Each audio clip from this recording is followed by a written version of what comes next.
All right, we are back. We left it on a bit of a cliffhanger. If you don't know what's about to come up, then this is all new. Otherwise, if you did and you joining us again, then you get to see it. You know. Yeah. But what's going on? Shadow Link. Oh no, it's Shadow Link again. All right,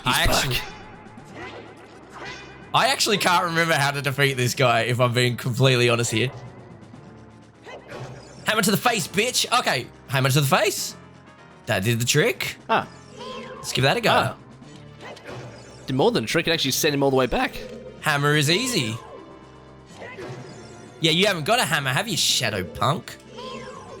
I wonder how that works. You know, is he like, has Ganon created this guy, but he's like built off a certain image and, you know, we've gotten the hammer since then, but, you know, so the Shadow doesn't have it? Well, it could be like a spell type thing. It just like, I mean, it's probably not this case, because I'd say if we came in with the hammer, he'd still have the Storm's Shield. But ideally what I would have done, in more of a modern game, is like the guy, whatever weapon you have like using, when you come in, the Shadow has that.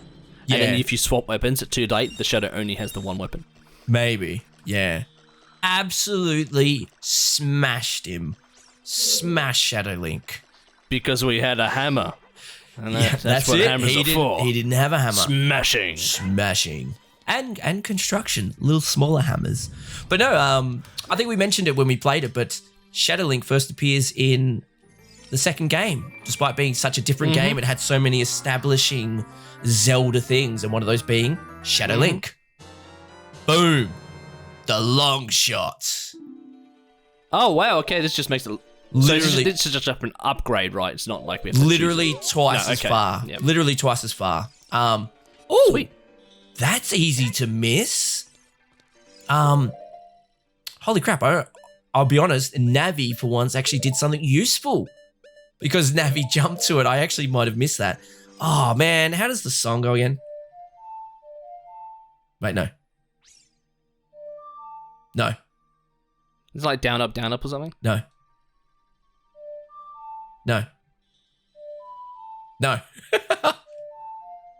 Okay, we'll look at it up. I can't remember how the fucking song goes. Song of Time. Oh, right. A down. I was doing A down, right. Okay. That's it. Oops. I didn't press that button hard enough. This is a little bit of a side note, but I'd like to point out that these 64 controllers I have, they are originals and they are in good nick. Wait, did that not work? Is it time we want here, or is it teleportation, or? Oh, God. No, I thought it was... Isn't Song of Time the one that moves these freaking blocks? I wasn't standing in the right spot. Literally, all that happened. I wasn't in the right spot. You've got to be in the spot where Navi highlights green, so I guess I stepped a little bit too far forward. Listen to him scream. Where are we? Link, be careful. Don't get swallowed by the vortexes. I am no longer Spanish. I am now Italian. See. Si, mi Navi. Mi scusi, mi Navi. Mi Navi. The school pay. No, I don't know. Just say random Spanish words. Oh, no. No. But no, Navi is... ¿Dónde está teléfono? Navi is making a fair point, so we need to dodge these vortexes here. However, I see a Skulltula. The boots do work. Okay. Oh, I can't use my... Oh, there it goes. Now, we should be able to reach this no problem anyway, because of the long shot. So all of those other times where I've looked at the long shot things and said we can't do them yet, it's because we didn't have this. Okay, so now we have this. Yep. Yeah, so like before where I didn't opt to try, I couldn't hook shot across after shooting that golden eye. Now I can. And it's on a timer, so you don't have the time to just get there. Oh, that was a fairy. Do I have an empty bottle? Yeah, because I did think to myself is it the case like I'm meant to shoot the golden eye, it comes up, we run across as fast as we can, No. then shoot it. But I guess that's a lot of stuff to do No. in a short amount of time. Yeah, you literally cannot. It won't work. Okay, come on, get up here. No. Oh, shit. Okay, There so it we looks go. like, what, There's a thing this on the is wall. going to be a point where we use it? Probably, first time? actually, good Like- point. Yeah, probably. I wouldn't be surprised if... So I should be able to hook to that chest. Yeah. So yeah, if you hear that timer, it was obviously going to close. Now we got Hurrah! We got us a key as well. Now we got a key. And that was another little hidden spot. I mean, I think most people get that one, but that is another one where you could miss out, you know? Especially if you're focused on moving past the vortexes. To be fair, I guess if you can go back the way you came, I'm not too sure if you can necessarily. But if you can, missing that block would set you back a fair bit without that key. All right. And now we should be able to just like... Actually, we probably could have done that one before. I was going to say, actually, in regards to hook shots and that, if you guys haven't seen it, Mystical Ninja starring Goemon, we're also playing that. So if you guys want to go and... Yeah, you got a hook pipe. Yeah, want to watch that? We've got a hook pipe, which is slightly different because Goemon actually uses a pipe as a weapon. So he uses a hook pipe. So that's been interesting to watch you play because Ricky's playing that one as well, and on the same console, 64 and original, same thing, but the controls are a little bit different. So it has been funny to just you're like, damn it, that's not how that goes. Because Z in this arranges your camera, but in that it makes you lie on the ground. So I'm just constantly like doing the worm when I try to arrange the camera. But yeah, if you guys want to go watch that, that's good. And speaking of which, I actually did only this morning, as we record this, I was actually watching Splattercat, who is a YouTuber. He reviews games and that, mainly indie games and stuff. If you guys want to go watch his channel, by all means, go do that. I love it. I love him. But he actually mentioned Mystical Ninja in his episode. He was like, "Oh, this is like Mystical Ninja." I'm like, "Oh my god, he mentioned Mystical Ninja. We're playing that right now." Yeah, and it's like just something like I probably never would have even noticed it had I not. No, you wouldn't have gone ahead. Well, that's the thing, because it's like a phenomenon, you know. It has a name. I can't remember the name, but it's like when you learn about something, it's like you start seeing it everywhere. After you've learnt about it, but it's because, you know, like it's all white noise to your brain before, so people are talking about it, but you don't pick it up.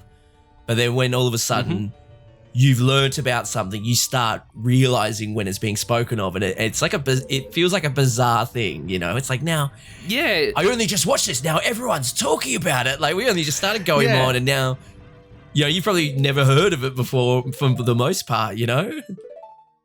Yeah, exactly. And I'm actually reading a book called Thinking Fast and Slow, and it focuses on stuff like how the brain works and that sort of stuff. Because I'm a nerd and I like reading that sort of stuff. But the point it does make in the chapter is, the reason the brain does it because the brain likes safety and familiar things. So if you see something, might be for the first time, you are more likely to see it afterwards because your brain likes to connect to more familiar objects and that. So, exactly. Like the most famous one is you learn a new word. And you're like, oh, I've never seen that word before. And yet, like, you'll now see it everywhere because your brain is more comfortable with that word and it will just jump out at you. Exactly right. Exactly right. I think everyone's probably experienced something like this. And, you know, if you've got a funny story, put in the comments below if you've encountered something like this. And if you know what the phenomenon's called. Oh yeah, if you know what it's called as well, by all means, chuck it down below as well. We'd like to know it for sure. But and just one of those things that our brain does to surprise us. What's through here? God, I've been through here a million times. I swear I don't need, because now I can use the long shot. I've got to go back to areas that I skipped before, and I can't remember if this is a skipped area. Wait, is this just up? No, this is that. This is this one. Yep. Christ, I swear I come into this room all the time. I was actually thinking whether or not it was this room, but for some reason I just thought there wasn't a clam in the way whenever we came in. I was clearly wrong. Nah, there's usually always one in the hall. I can just never remember what he's guarding. But no, the brain is an interesting thing, the way it does this sort of stuff. It's like when you learn basic things, it's like, you know, those neuron connections get made in your hippocampus, and then those things sort of become second nature, which is why you can kind of like, not that it's necessarily a great idea, but you can like zone out a bit while you're driving and things like that, because it's just like, exactly. It's built into your breathing and all these sorts of things. It's built in. Yeah. They're things we don't really think about. We just do. Like, we do, and then we learn to walk. You walk. Yeah. You don't think to yourself, oh, I've got to put this leg in front of the other. Don't fall over. Keep your balance. It's like, no, we just automatically do it. Woo! And yeah, it happens all over. In the same book I was reading, I said the Thinking Fast and Slow. It does mention stuff like that as well. Like in the case of, they classified as a System 1, your System 1 and System 2. There are different names for it, and it's not a perfect representation of how your brain works, but it gets the point across. And yeah, exactly. That your system, I believe it's your System 1 is the automatic. The stuff that, you're breathing, you're walking, someone throws a bowl to you, you catch it. You do stuff without thinking. And that's your System 1. And where your System 2 is seen as your actual thinking, your more conscious thinking. So you're trying to do math problems, trying to think about how you get from A to B. You try and think what color goes well with what you're wearing. Whatever it is, that System 2. Fashion is important, Aaron. It is. But no, I know what you mean. Yeah, exactly. Yeah. Exactly. It's all about, and so yeah, a lot of like psychology in that when it comes to like building habits and stuff. The idea is to do stuff enough in your System 1 that it becomes a habit and enters System. No, sorry, enough in System 2 that it becomes a habit that it enters System 1 that you'll just automatically. Yeah, exactly. It's sort of, they create that, like forges those connections, and then it becomes that. It's pretty crazy, honestly. Yeah. No, it really is interesting. Like, even now, with like the advance of science and how we can now have like MRIs and stuff, and look at our brains, and like the neuroscience is something that's been studied for the last few decades. We're still learning and finding out like absolutely things about our brains and how it work. Like a lot of people may have heard of Freud, who was a scientist. I can't remember the full name of it, but Freudian is considered... Sigmund. Yeah, Sigmund Freud. So Freudian psychology is considered a form of psychology. You want to bang your mum. Not you, Aaron. Sorry, I'm not trying to insult you. His thing was very much focused on your past events and what subconsciously lays there. And there are other types of philosophies of psychology, and to be fair, me personally, I think it's probably a mix of them. But one of the things he did actually want to do, which unfortunately he didn't have the technology at the time, was neuroscience. Like, when you look at what he wanted to do and what he actually wanted to focus on, he did actually want to look at the brain and how it worked properly. But obviously, back when he was alive, you couldn't just he'd have to like cut someone's brain open, and then even then, you're not really gonna be able to tell what's happening. Yeah. So like, what he wanted to know about the brain, he wasn't able to do. Whereas nowadays, we can. Oh no, run away! Jesus, I just got swarmed. You survived. Yeah, I got him good. Yeah, no, exactly. Yep. He was a bit of a weird duck though, old Freud. I'm pretty sure there's certain bits and pieces that are, great thoughts for the time, but we've moved past them.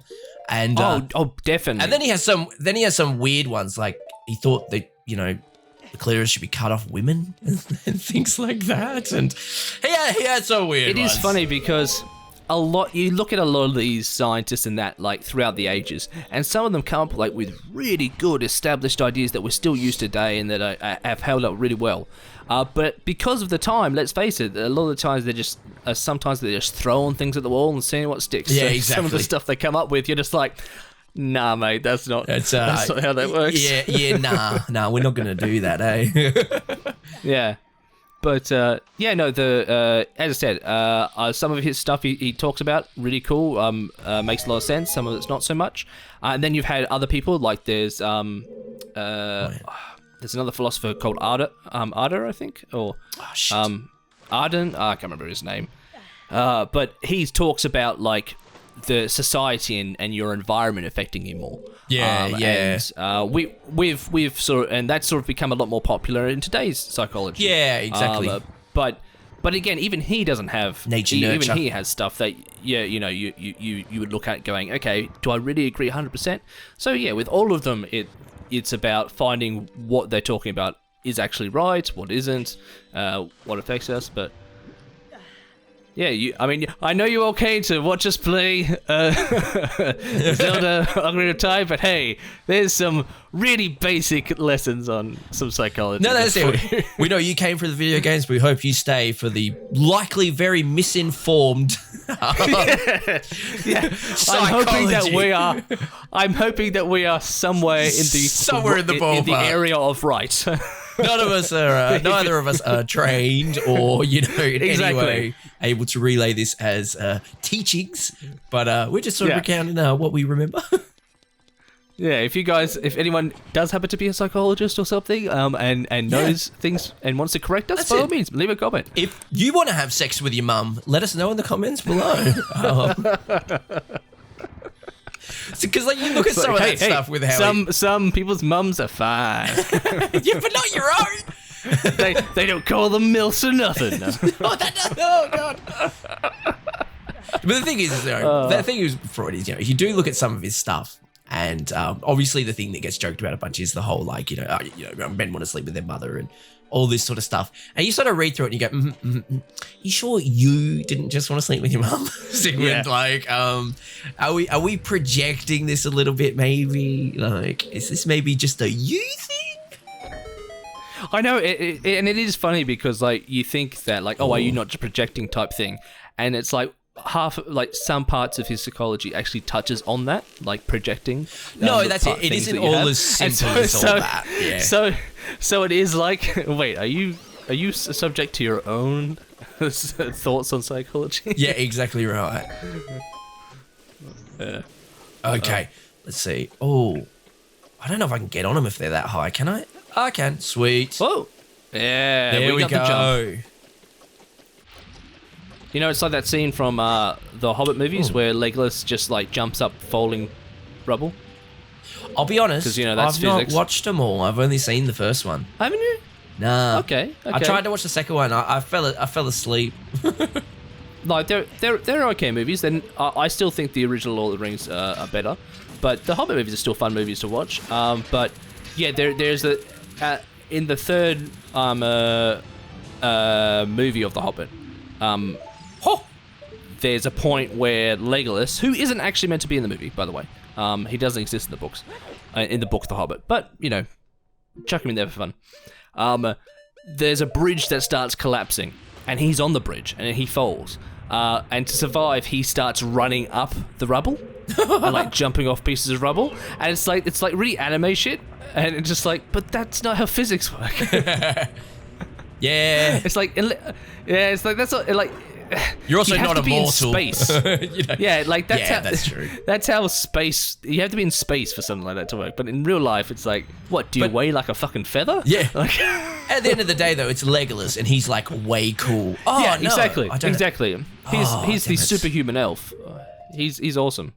I mean, let's face it. That's why he's in the movies because he's Legolas. Because he's Legolas and he's awesome. Well, that's the thing, right? I knew a guy, and he had really long hair, and he's blonde guy. So he had this really long blonde hair, and he was telling me one day, he's don't tell anyone. So obviously I'm betraying his trust right now. But I'm not saying who it is. Yeah. And he's like, when I was younger, I saw Lord of the Rings films, and I just thought Legolas was fucking awesome. So I grew my hair out to be like Legolas. He's got long blonde hair so he can be like Legolas. And you know what? If there's a reason to grow your hair out, that's a good one in my book. I mean, that's a good one. People have done other stuff. Oh, there was a... Okay, this is slightly similar, but back in the 90s, I think? Fuck off. Or early 2000s? Yeah. Oh God, I'm going to completely butcher this story if I can't remember. What's it? Levi's. That's it. Levi's, the jeans Levi's. Jeans and that, yeah. Yep. They did an ad. And on the ad, they realized. Okay, so just before they made the ad, they realized that they weren't selling as well as they used to because a lot of people saw Levi's as something you'd buy your dad, and so younger people weren't wearing them. As they got someone to make a commercial to sell them, and so when they made the commercial, they made it very much in the like 50s style. The dude like looked like he was like from the 50s, like that sort of like slick back Elvis, like the Elvis sort of slick back hair, grease, that sort of thing. Yeah. Because a lot of people still connected Levi's sort of the jeans to that sort of cool look, and so they really played on that. And the commercial, and it's a pretty funny commercial because he just goes in and he washes all his clothes in a public washing machine. So one of those. Like a laundromat? Laundromats. That's it, yeah. So he goes to a laundromat, he puts all his clothes into the washing machine and some stones to give his jeans like the stone look. Stone washed. But yeah. to give you an idea, he takes his clothes off to wash them. He doesn't just bring them. He washes the clothes he's wearing, and he just nonchalantly just sits down and just starts reading the paper. And was he homeless? He's mental. No, yeah, I know. It's the drugs of the streets. The commercial worked so well that after that commercial aired, Levi saw about a 300 or 400% increase to sales. And fair enough. It actually worked. It worked. This is how well it worked. Was that the t-shirt he was wearing also saw an increase of sales. Other jeans, if you couldn't get other jeans brands, saw an 80% increase to sales. They like just a bunch of different things. Like the underwear he was wearing saw an increase to sales. Like Jesus. everything on that in the commercial just saw increases in sales when they released the commercial. And yeah, it's just that one of those things like you see someone cool and you're like I want to be like them. Well, yeah, I mean, like it's one of the. It sort of goes to that thing. I can't remember if we've spoken about it before on here. But you know, the idea that advertising is like a true art form, and it's because you know you're using visual, audio, whatever things to basically manipulate someone's psyche. You know what I mean? To make them want to buy a product, it's, you know, and if art is to evoke and all of that sort of stuff, is that not like basically the truest art form? Like you can produce something that makes people spend money on your product. Like that's yeah. As I said, if art is to evoke it, then what is that? That's pretty powerful stuff. And I actually agree with it. And to be fair, it can be difficult because you might make a commercial. Because again, I think we've talked about probably the same conversation we had, whether or not it's been on the channel or outside of it. You can make a commercial that stands out and is like people like, oh yeah, I recognize that commercial. But that doesn't mean people know what the commercial's trying to sell. Yeah. Like, there's been cases where there's commercial like, oh yeah, that tune's from this commercial or whatever, but you may not remember what they're trying to sell, and which sort of it means like, yeah, the commercial is memorable, but it's failed its purpose of selling something. Whereas a good commercial is memorable, but it will also make you go, oh, you know what, I should buy that item. Yeah, exactly. You know, I'll remember the brand or the item. Sometimes it's just about some are just about keeping the brand in your mind. You know what I mean? Exactly. People be like, oh, I hate this commercial. I hate that. And it's like, yeah, what brand's it for? And they'll be like, oh, Coke. And it's like, yeah, exactly. You know exactly who it's for. Yeah, let's face it. Most Coke ads aren't like unlike the 80s and like early 90s or whatever, or even the 70s thing, like where Coke and Pepsi had like these big wars, commercial wars and all this sort of stuff. They were like really memorable.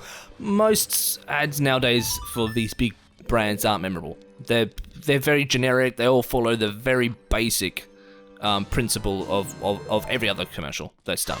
Like, oh, we're hanging out with friends, we're having Coke. Oh, look at that pretty person drinking and oh, just having a good time.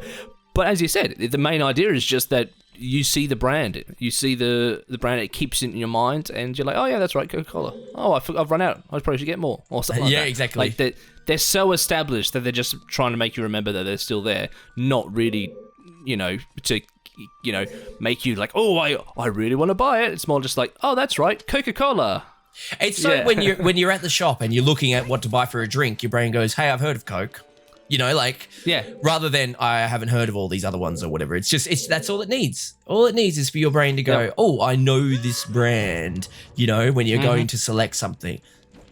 Like that's once again what it's all about. Full circle to what we start talking about with the whole a familiarity. Yeah, exactly. Yeah, that's it. The brain liking the familiar and being comfortable with the familiar, so it's going to be drawn to that. Did you see that, audience? That perfect circle we did in conversation Circle. there to end Amazing. up back where we were. It's quite impressive, honestly. All right, so I got the key. I was missing a key just before. Obviously, we've been talking, so I haven't really been saying what we're doing. But hey, if you're watching, you would have seen it. And I was missing a key to continue through that other area, but I just went and nabbed that one. Oh, actually, no, I can't go all the way to the top. I need to... Shit. I need to go do that other thing. So I should be able to go back to that room I was just in and finish that now. So... Oh, we'll go and we'll raise the water level, and then I guess we'll head back down there. Lower it again, and then head back in there. All right, there we go. We'll lower the water. Now we're going to go back to that room where all those spider crabs and boulders and everything was going on, where we push that block onto the button, and now I have a key to get through the next section. So we'll head there and see what's behind the door. All right, and then this should take us up to that bit with the door. All right, here we go. So this is where we couldn't get through before. We got the key. Let's see. Open sesame. We should be pretty close. Yes. Boss key. Boss key.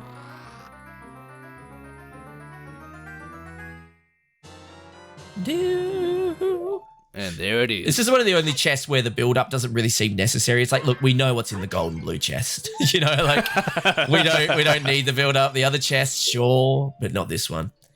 All right, and obviously with the boss key, that's why they give you a bunch of fairies. All right, awesome. We've got the boss key. I'm pretty sure now, next step is just the boss. I don't actually think there is anything else standing in the way. So that means that this is a good place to leave for this episode. Yes, once again, a cliffhanger for you all to entice you to come back and watch. Yes. So... come back and watch. That's been to be continued. Thank you everyone for watching. Like and subscribe as usual if you've enjoyed our content. And ring the bell if you need to. Otherwise, we will see you next time. See you in the next one.